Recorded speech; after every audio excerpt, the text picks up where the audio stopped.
We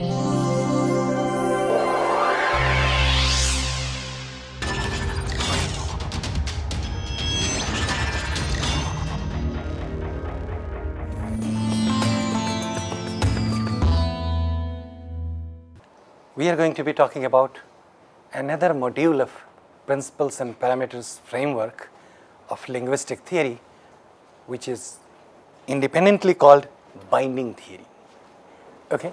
Now, just a small note on this terminology. The whole approach of principles and parameters in natural language is also known as the approach called government and binding theory. Okay? These are the different names for similar types of explanatory tools of natural language. So, if someone asks you the differences between principles and parameters approach of looking at natural language and that of government and binding, the answer is none. Okay, they are the same thing. However, these terms independently mean different things. Principles mean something else, parameters mean something else, government means something else, and binding means something else that I am going to show you today. So, while looking at linguistic theory, we have been looking at several things. We know, first we looked at empirical facts of language in terms of its structure at the level of sounds, words and sentences. We started looking at that, and then we started looking at what is it that we call principles of language, parameters of language, and what is it that the whole approach called principles and parameters in natural language that does in terms of explaining abstract phenomena underlying language. In other words, abstract rules underlying language. And finally, how does it really work?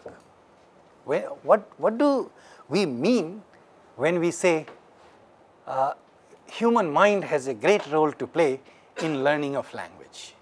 It's a unique phenomenon. We don't know how we end up speaking so much that we speak. We don't know how everybody speaks the same way in one language, within a language, or beyond boundaries of languages. So, we looked at several things. We barely touched a couple of issues while talking about differences between I language and E languages about E language, because larger chunk of what we ought to discuss in this course within the framework of this course was related to I language. Therefore, we are still sticking with how I language works and what is it that a particular linguistic theory provides us with to understand natural language. And in continuation of that, we are going to be looking at binding theory. Okay, what is it that we call a binding theory? Okay, like I have been telling you all the time, names are names. Names mean anything only in the context, like we have discussed about words too, that they are arbitrary.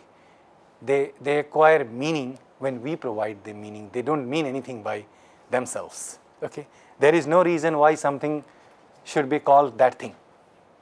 Okay, so same thing applies here. However, let's look at what we mean by binding theory. We begin with looking at some examples. Okay, but even before we look at example, just a sentence about binding theory. It's about interpretation of noun phrases.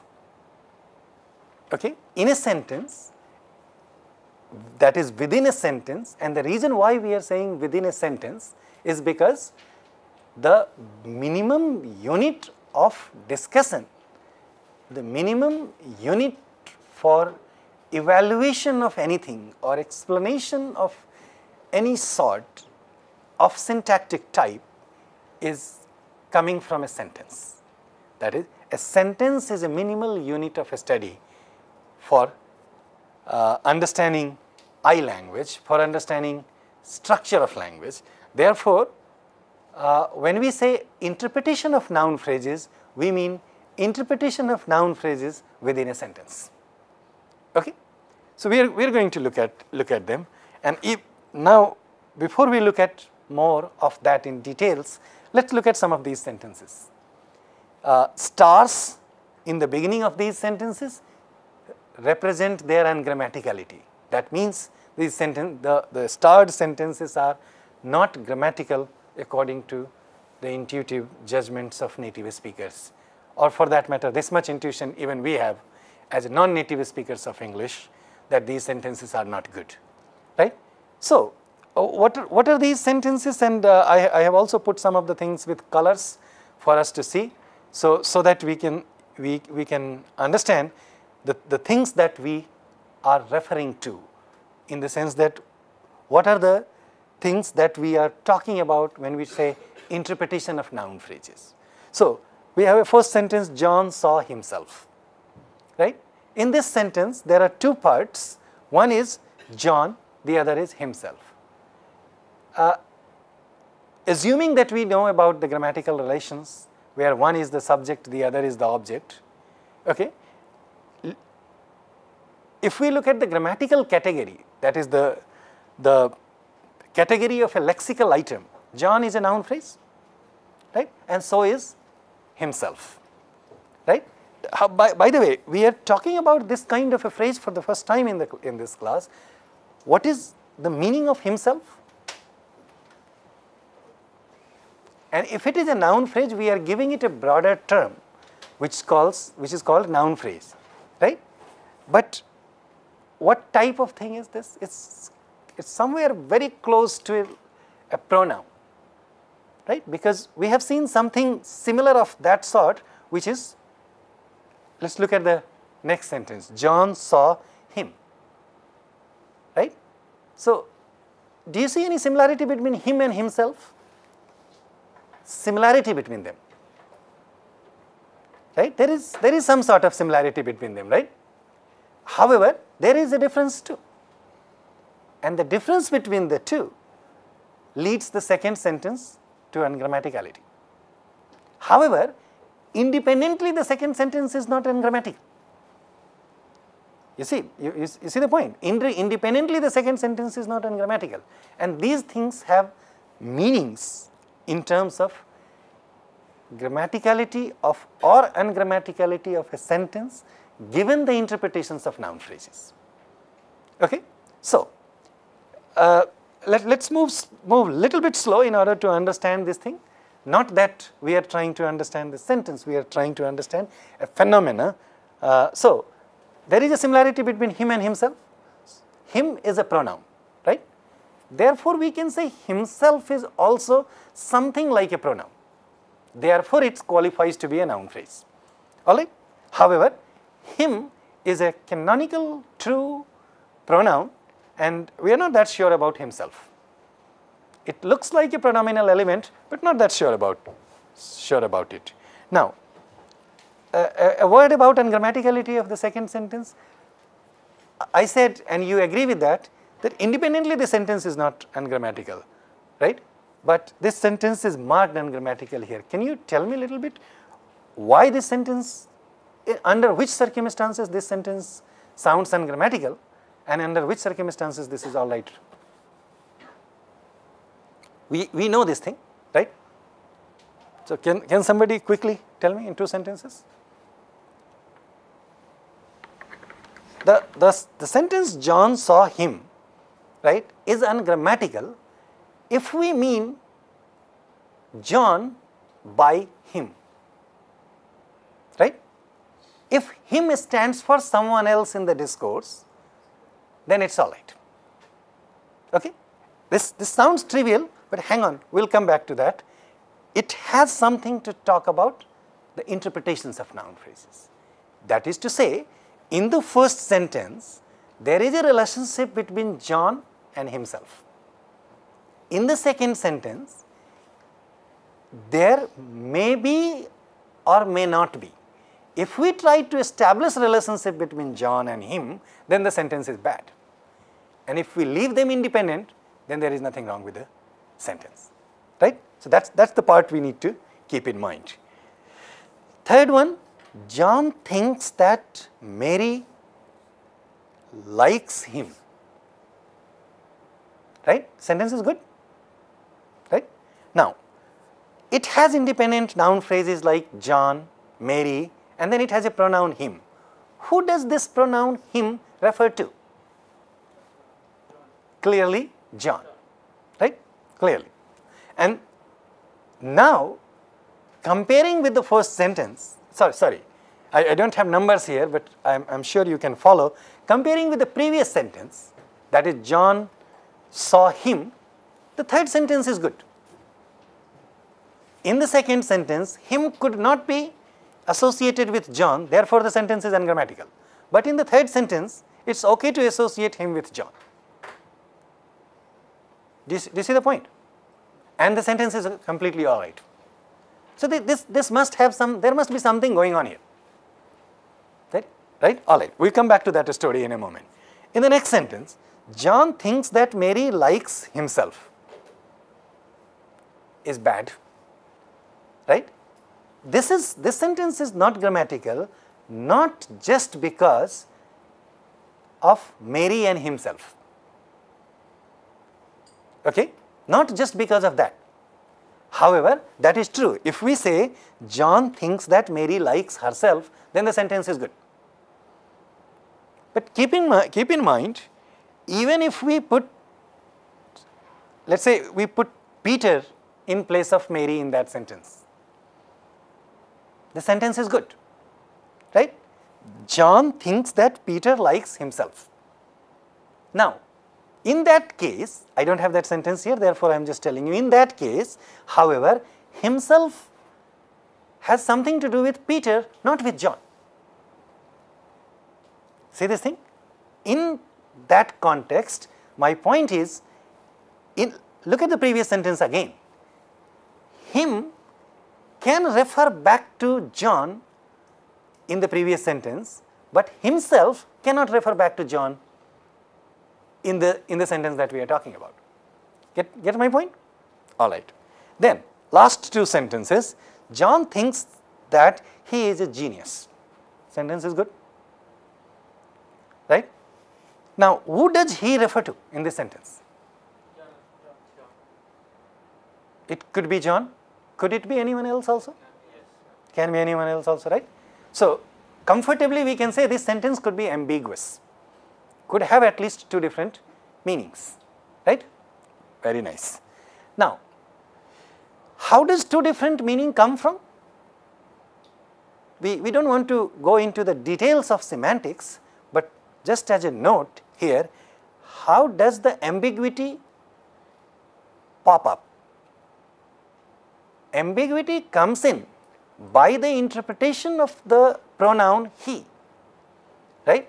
If we interpret it independently, then it has a different meaning. Then the sentence has a different meaning. If we interpret this pronoun with reference to John, then it has a different meaning, right? Get it? All right. Finally, John thinks that himself is a genius. Is not a good sentence, right? Which is to say that himself, in order to refer to John, there seems to be some problem. Now, look at the first sentence. John saw himself is perfectly all right. But when we say John thinks that himself is genius, is not a good sentence. In other words, there is no problem establishing some sort of relationship between John and himself in the first sentence. However, in the last sentence, it is not really possible to establish that connection between John and himself. These are very simple sentences. I hope I have given you, in simple terms, the interpretation of these elements in color, which you know as noun phrases and pronouns and nouns and stuff like them, right? And the ambiguity that comes out of them, the reasons why the sentences that are marked with stars may be ungrammatical, right? However, what we need to understand, what we mean by interpretation of noun phrases in syntactic terms is the following. What allows reference between John and himself in sentence 1, and what stops reference between himself and John in the last sentence, right? What is the problem if the pronoun him refers to John in the second sentence, right? These are the theoretical points that we need to discuss with the apparatus that we have seen so far, which are at least phrases, X bar is key, right? And then we will see, does existing apparatus give us explanation to these things, and are those explanations convincing enough? All right. So that's the purpose, and that's how we look at binding theory. So the terms like himself, herself, itself are called, these are reflexives. These terms are called reflexives. They are called reflexives or reflexive pronouns because they reflect back to something. In a sentence, for these kinds of pronominal elements to appear, like himself, herself, itself, themselves, right, they need to co-refer to some other elements in the sentence. Okay? They need to co-refer to something else in the sentence. In other words, they need to depend on something else for their interpretations. Therefore, these are called reflexives or reflexive pronouns. Okay? Now, here I have put the term anaphors. Okay? Anaphors is a theoretical term in government and binding in principles and parameters, which means reflexives and reciprocals together. Do you understand when I say the term reciprocals? Sorry? Back to itself. That's right. No. Back to itself is reflexive. Reciprocals are terms like each other. Okay? If we say something, John and Mary like each other, the term each other is called a reciprocal term which refers back to John and Mary. When we say John and Mary like itself, the sentence is no good because itself is a reflexive, right? And it needs something called like a reciprocal. So the elements like reflexives and reciprocals both together are called anaphors. Okay? However, like always, I give you this freedom that these terms are not that important. What's important is phenomena. Okay? He, she, her, his, it, these are simple pronouns. There is a typo. His is not italics, has got no meaning. Okay? It's just a typo. Okay. The terms like John, Mary, computer, classroom, students, these terms which are like nouns, they are called are expressions. We can still call them nouns. We are not changing anything. That I only want you to know they are called are expressions because they are are expressions mean referential expressions. Okay? They also receive their interpretations in sentences. When we use a sentence, when we use noun phrases like these, okay, they receive a particular meaning in a sentence. And bear with me, I'll tell you what we mean by that. The reference of an reflexive is dependent on something in the sentence. However, the reference of a referential expression like John is not dependent on anything in the sentence. Rather, it is dependent on something in the entire world. Okay? Which is the following. one more sentence about it. Do you know how many Johns are there in this world? No, right? Nobody knows.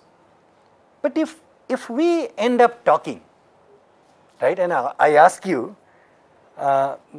did you know what happened to John yesterday? Right? This conversation between us and this small extraction of this sentence has a reference to John. Out of all the infinite Johns in the world, the speaker and hearer knows about the reference of the John in this sentence. Right? We vis-a-vis infinite Johns in the world, we know who we are talking about. Okay? This is why it is called our expressions. In other words, it receives its reference from rest of the world in a given discourse, for which it does not have to depend on any other component of a sentence. Making sense? It's not a very complicated thing that I am discussing, it's a very simple idea. It simply means these terms have their independent references. They are not dependent on anything else. Clear? So then all nouns are our expressions? All nouns are our expressions, that's right. No noun is a pronoun. No noun is a reflexive. Yes, true. Absolutely right. So if we are talking in general terms, say computers are very smart. Right. So their computer is not an R. It doesn't need a. It is our expression. It refers to all the computers of the world. So it's not. We are not trying to specify a. No, definitely not. Being a specific and providing a specific reference. The example that I gave you was definitely of a specific reference.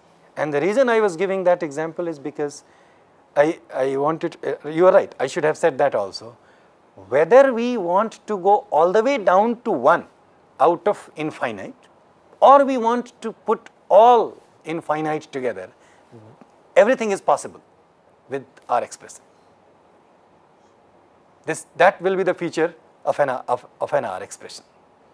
So when we say computers are smart, are we leaving any computers out of this thing? With that sentence, the reference of the word computers is to definitely all the computers of the world. Right? So true, absolutely right. Now look, just look at the specificity and breadth of the references that it is providing and that we are capable of providing in a sentence. Right? And still it's independent for its reference. Right? All right. Clear? Reflexives, pronouns and nouns. Now, I have already told you about this thing. I wanted to talk about this little later, but it's important to at least refer to this part, that a particular module of this theory which regulates noun phrase interpretations is called binding theory. Okay?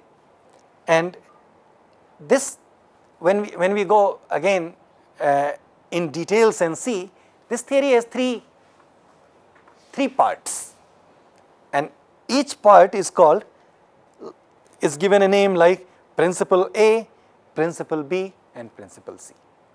Should not be very difficult for you to guess by now that A, B and C would finally end up referring to the 3 sets that I have shown you. That principle A will be talking about reflexives, principle B will be talking about pronouns, and principle C will be talking about R expressions. What is it that they have to talk is also very simple. I will show you that. But still, the internal mathematics, not really in the sense of mathematics, but the internal structure, each one of these principles depends on how we look at structure, and that we are going to show you. That I will show you. Clear this thing? So again I repeat this thing, that when we try to regulate the interpretation of noun phrase in a sentence, this is the part which is called binding theory, and we are going to be talking about the governing distributions of noun phrases in a sentence. Are they related? Are they not related? This is part of binding theory. So, now let us look at them independently again before we look at these principles and X bar theory. Okay? So, a reflexive or an enougher now does not get its meaning from the open world, unlike our expression that I just gave you. It depends on something within the sentence. And I want to draw your attention in particular when we say within the sentence, we don't mean it in a light sense. We mean in the sense of strict definition of a sentence. See my point? Strict definition of a sentence. We don't mean it lightly that anything could be a sentence. And now, who knows it better than you what a sentence means? Right? Sentence is not an ordinary looking thing in the grammar of natural language. Sentence has its specific meaning. Right? Okay. So, John saw himself in the mirror. The term himself is a reflexive and John is an R expression, or forget about R expression right now. John is a noun. So, himself needs to depend on John in this sentence and not on anything else in the entire world. This is why it is called reflexive. Mary bought herself a sandwich. Okay? The interpretation of the term herself, a reflexive and enougher, has to depend on Mary, whoever that Mary is in the entire world. Given the two sentences, the grammaticality of the two sentences tells you that the referential part is taken care of. Right? This is what is the meaning of a reflexive or an enougher.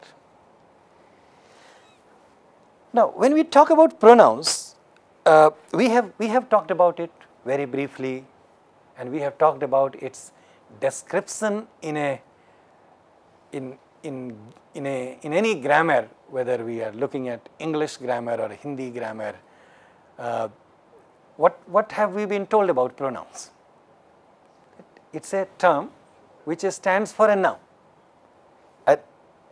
I am not saying that what you have been told or what we know about it is wrong. That's fine. But we need to look at it in little bit more details. Okay? In the following sense. This is not complete description of pronoun, but this is at least good enough to begin with, which is a pronoun is really little bit fishy. Okay? It's not exactly like reflexives, which is reflexives strictly depend on its interpretation within the sentence. Okay? We were looking at R expressions, and I am going to show you that also. I am coming back to pronoun. When we look at R expressions, there is nothing fishy about it. The NPs like John, Mary, or student, professor, a pretty girl, or computers, anything as a noun phrase, okay, may or may not have a reference outside the sentence, but within a sentence, it receives its interpretation from the whole sets available anywhere in the world. Get the point? Another significant point is, it cannot be without a reference in a sentence. That is, a noun phrase must have a reference to something in a sentence. Clear? Okay. I don't mean to say more than what I am saying right now, but I do want you to understand that the things that I am saying, some of them may sound pretty obvious, but they have meaning for theoretical explanation. The explanatory capacity of the theory depends on these premises, even though they sound intuitive. Okay? For example, I gave you a description of an anaphor or a reflexive, that it needs to depend on something. You may say it's a trivial point. Yeah, we see that. John likes himself, the interpretation of himself depends on John, right? You can say it's pretty simple point, but that is the point. The simplicity of that point lies in the fact that one needs to depend on the other, and no matter how obvious it is, it has meaning for the explanatory capacity of the theory. See, understand my point? Okay, so please bear with this, and it's good that these things may look simple to you and not too complicated. All right? Okay. Yeah, go ahead. You told that the NP should have some reference in the sentence. Right.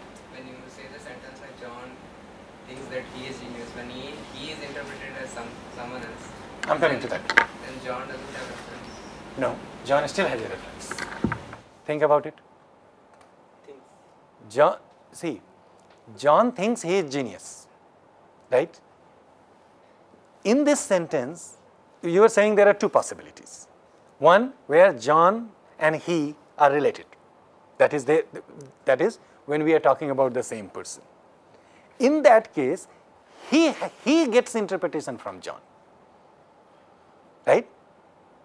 Stop talking about he for a moment and talk about John.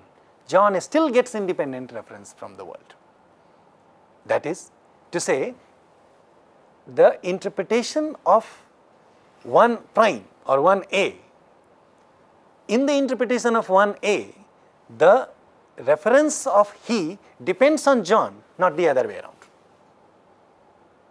In 1B, the reference of he comes from somewhere else, not from John. Still, the reference of John is not dependent on he.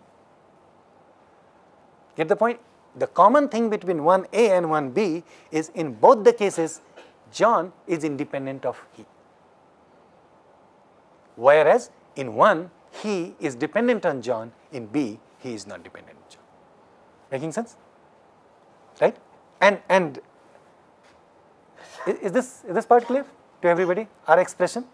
And that is going back to that point, that is the precise thing for which I ended up saying there is no fault of these pronouns. I ended up saying the story of pronoun seems little bit fishy, right? And that is the fishiness which gives us ambiguity. For example, in other words, so a pronoun doesn't refer to something in the open world. That's the first feature of a pronoun. Okay? It doesn't refer to something in the open world. That is, it's strikingly different from our expressions, right? When we say John thinks he is intelligent, right?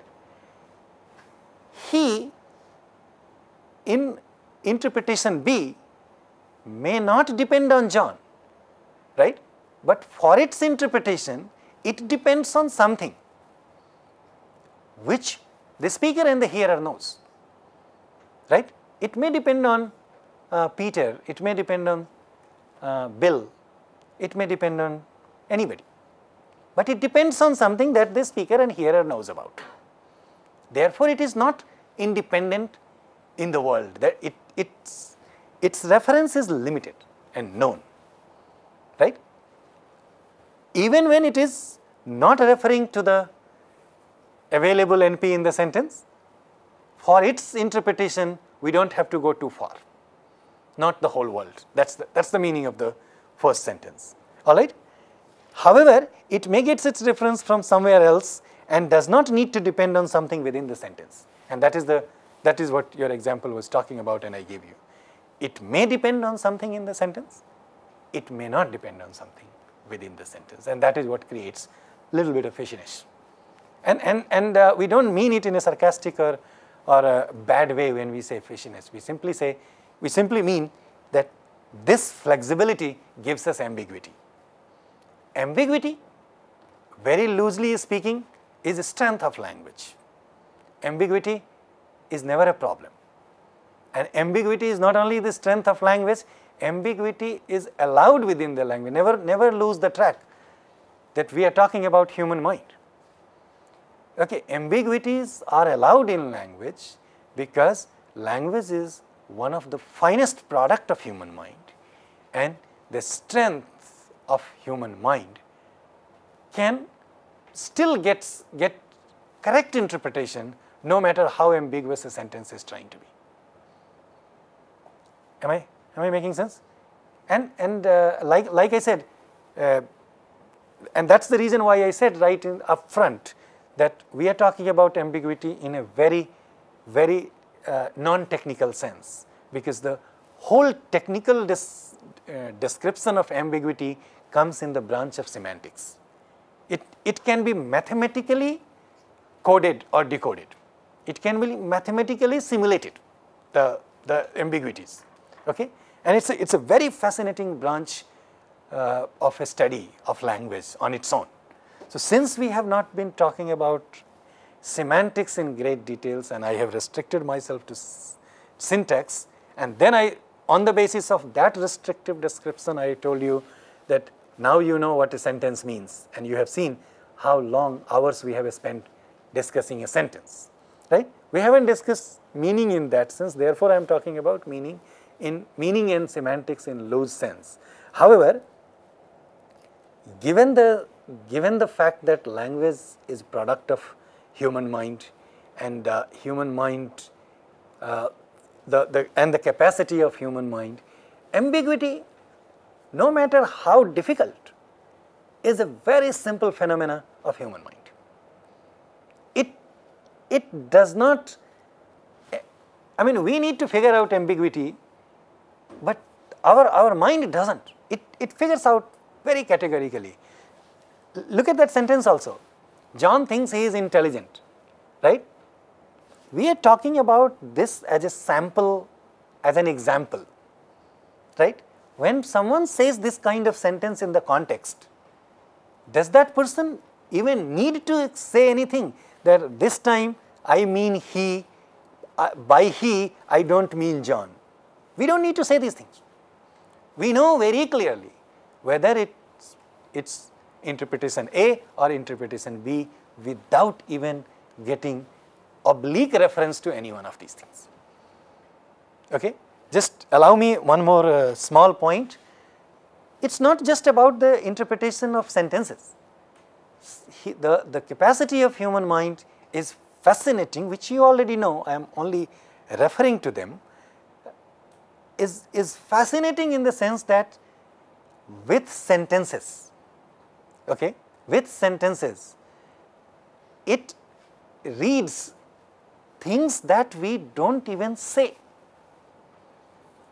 You must have heard things like, sometimes people say something, they mean something else. Have you heard this thing? And it happens in day-to-day life. In other words, such a phenomena is a very normal pattern in society or within people, among people. Human mind has got absolutely no problem figuring those things out. You look at political discourse or political context as an example, or a very ordinary context of our day-to-day conversations, right? I may say many things without saying anything of that sort, and then you understand exactly what I say. That's the fascinating capacity and relationship between meaning, language and human mind, of which we haven't discussed much. And when I say we haven't discussed much, I mean not in a technical sense, to simulate how the underlying mathematics of that sort works. I conclude by saying that part, that we haven't discussed here, but people have worked on that to a great deal. It's a time of computer. You're free to Google and look at some of the things. That branch is called semantics, and there is another related branch which is called mathematical linguistics. And there are books after books written where you look at a book of mathematical linguistics, it looks like geometry or algebra. It will probably not even give you a single sentence like this that you see here on the screen. And it talks with the mathematical notations in the entire paper or in the entire book, talking about meanings and the interpretation of meaning. In that context, we are talking about a very small fraction of interpretations. All right? Give me another couple of minutes before we stop. So, I am glad that you had already asked this question which I have here.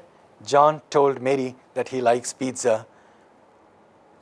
He is sometimes dependent on John, sometimes independent of John. Mary wondered if she agreed. In this case, the story is a little bit different. And what is the difference in the story? She, as the pronoun, is categorically someone else. Given the nature of the verb wonder, right, the interpretation of she is not dependent on Mary. Therefore, this sentence is not ambiguous. Clear? Okay.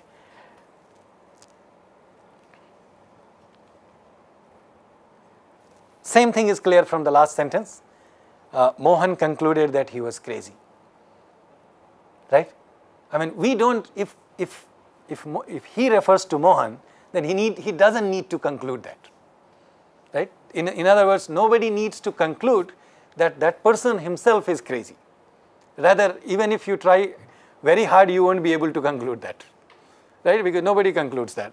Nobody reaches that kind of conclusion. Anyway, I understand. I hope you understand what I mean. We have looked at referential expressions. So what's the problem? In fact, we have been talking about the problem all along. I haven't waited for the problems to give you in one place.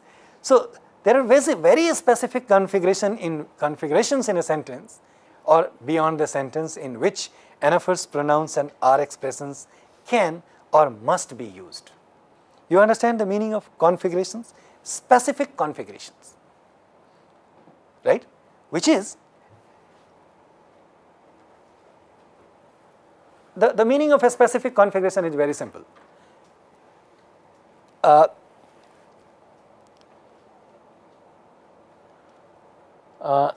Did you read something that is in the red? Please read that, and then you will understand what I mean by a specific configuration. All right? Now, if a specific configuration is not clear, here it is. The use of himself must be within the sentence. Okay? If you use this thing across sentences, then it's not going to work. This is why, and again I am sorry that I don't have numbers, but we can find things. This is why, look at the last sentence. Last sentence is not good because himself is not part of the same IP. Now I start talking about sentences in terms of IP. Even though, if we say last sentence has one IP1 and IP2, even though they are related, IP2 is the complement of V of IP1. Clear? IP2 in the last sentence is the complement of V of the IP1. Am I speaking to you? Right? Without the structure, that should be clear, right? So, even that is true, even if that is true, himself is part of IP2, right? And that is from IP2, the reflexive in IP2 and it's the other thing that it refers back to, that's called antecedent. Okay? That technically called antecedent. So reflexives in IP2 and antecedent in IP1 is not allowed. That is what we mean by a specific configuration. The specific about this configuration is must be within the same IP. Two of them must be within the same IP. Their interpretations across IPs are not allowed. All right. There is another problem related to the last sentence, which and you can see and you can guess, and then I stop there, and we'll discuss this further tomorrow. Himself, if you look at IP in terms of IP1 and IP2, you can see it can never be allowed in the specifier position of an IP. In the second IP, it's in the spec of IP. That is a specifier position of the IP2. What is that position for? What is that position for?